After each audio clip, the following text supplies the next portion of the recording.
तर संतोष देशमुख यांच्या हत्या प्रकरणानंतर राजकारणामध्ये खळबळ उडाली आहे आणि त्याची झळ महायुतीला बसली आहे। महायुतीमध्ये मुख्य पक्ष असलेल्या भाजपचे आमदार सुरेश धस यांनी आता थेट धनंजय मुंडे यांचं नाव घेत राळ उठवली आहे आणि धनंजय मुंडे यांच्यावरून आता त्यांनी थेट उपमुख्यमंत्री अजित पवार यांच्यावर तोफ डागली आहे। त्यामुळे राष्ट्रवादीचे नेतेही संतापलेत।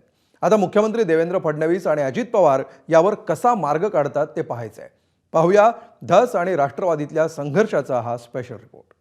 तर आकाचा आका सुद्धा नंबर लागू शकतो। अजित दादा क्या हुआ तेरा वादा, अजित दादा तेरा वादा क्या हुआ रे। त्यांचा जो मोकाट बळी सुटलेला आहे त्याला व्यसन घालण्याची गरज मुख्यमंत्र्यांची आहे। संतोष देशमुख हत्या प्रकरणी भाजप आमदार सुरेश धस यांनी अगदी सुरुवातीपासूनच आक्रमक भूमिका घेतली आहे। त्यांच्या रडारवर आहेत अन्न आणि नागरी पुरवठा मंत्री धनंजय मुंडे। विधानसभेतल्या सभागृहापासून रस्त्यावरच्या मूक मोर्चापर्यंत धस यांनी आरोपांच्या फैरी झाडत धनंजय मुंडेंची कोंडी केली आहे। परभणीतल्या मोर्चात तर त्यांनी थेट उपमुख्यमंत्री अजित पवारांनाच जाब विचारला। को लागला पाहिजे। एकदा अंदर गया ना, पोलिसांनी मोकामध्ये घातला ना, 5-4 वर्ष नमस्ते लंडन, पुन्हा हे माघारी येत नाहीत। आणि हा जो आका आहे ना, आका तर गेलाच पाहिजे, पण जर का आकाच्या आकाने काही यंटोबंडो केला असेल तर आकाचा आका सुद्धा नंबर लागू शकतो। आणि अजित दादा क्या हुआ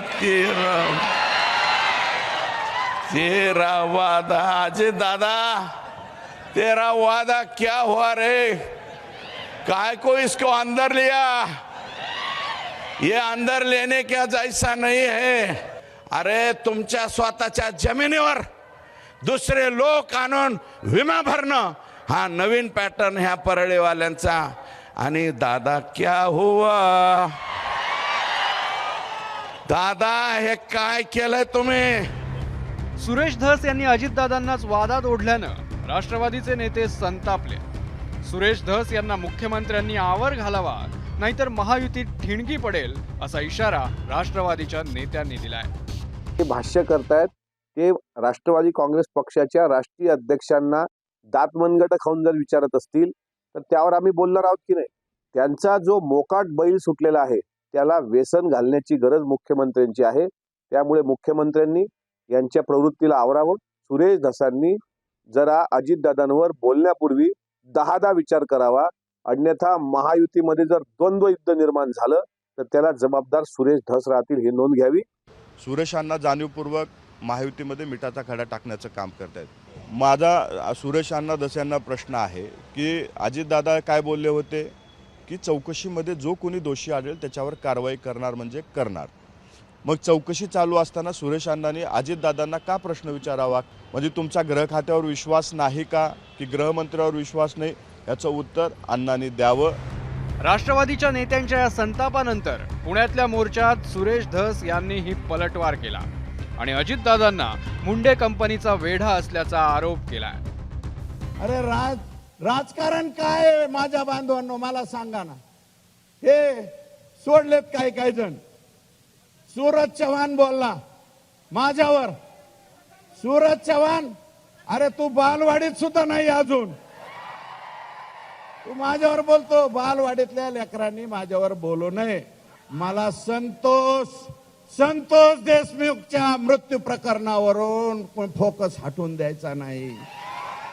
म्हणून मला काय म्हणायचं ते म्हणा, मला शिव्या द्या, मला जे काय बोलायचंय अमोल मिटकरींना बोलू द्या, अजून कोण बोलतय त्यांना बोलू द्या। अजित दादा तुझ्या पाया पडतो, तुझं काय अडकलं रे ह्यांच्यापाशी। माझी विनंती आहे, अजित दादाच गेलते, मी दादान काल म्हणलं क्या हुआ तेरा वादा। अरे अजित दादावर टीका केली नव्हती मी, गमून लावून घेता उगाच। अजित दादा बरोबर 10-11 वर्ष आम्ही बे काम केलं, तो तसा माणूस नाही, पण जे घेरा घेतलाय अजित दादाला, सगळे यंड गंड मंड रंड अंड असले हे जे घेरा घातलेले आहेत हे लायकवान माणसं नाहीत असं मला वाटतं. अजित दादा जरा डोळं उघडून बोला, बघा खाली काय चाललंय ते. संतोष देशमुख हत्या प्रकरणातले आरोपी सापडले असले तरी त्यांच्या आकावर कारवाई व्हायलाच हवी अशी मागणी करत दादांना सवाल करण्यात आलाय. आतापर्यंत धनंजय मुंडेंवर बरेच आरोप होत आहेत, तुमचं काय म्हणणं आहे? अजित दादांना थेट तुम्ही बोलत नाही, अजित दादा यावर काय? अजितदादांवर मी बोलणारच नाही. अजितदादा चुकीच्या लोकांना पाठीशी घालत नाहीत. हा आतापर्यंतचा इतिहास आहे. पाठीशी घालतायत म्हणजे अजितदादा त्यांच्यावर ऍक्शन का घेत नाहीत, हा माझा सवाल आहे. अजित दादांनी कुणावर ऍक्शन घ्यावं असं तुम्हाला वाटतं? कुणावर घ्यायला पाहिजे? त्यांच्या मंत्र्यांना आकाच्या आकांवर, आकाच्या आकारवर. दुसरीकडे ठाकरेंच्या शिवसेनेचे संजय राऊत यांनी मात्र सुरेश धस यांच्या आक्रमकतेचं कौतुक केलंय आणि हे प्रकरण लावून धरण्यासाठी धस यांना मुख्यमंत्र्यांचाच आशीर्वाद असल्याचा दावा केलाय. मला असं वाटतं की बीडमध्ये आता सुरेश धस पुरेसे आहेत. सुरेश धस यांना देवेंद्र फडणवीसांचा आशीर्वाद आहे. धस साहेब आमचे जे काय बोलतायत ते फडणवीसांच्या आशीर्वादाशिवाय बोलणार नाहीत. तर जे काही त्यांचं चाललेलं आहे याचा अर्थ असा आहे की देवेंद्र फडणवीस गृहमंत्री यांना सुद्धा बीडमधला हा दहशतवाद बंदुकीचं राज्य मोडून काढायचं. सुरेश धस यांनी धनंजय मुंडे यांच्या विरोधात घेतलेल्या या आक्रमक भूमिकेवर अजितदादांनी आतापर्यंत कोणतीच प्रतिक्रिया दिलेली नाही. आता अजितदादा धस यांच्या आरोपांची दखल घेऊन कोणती पावलं उचलतात?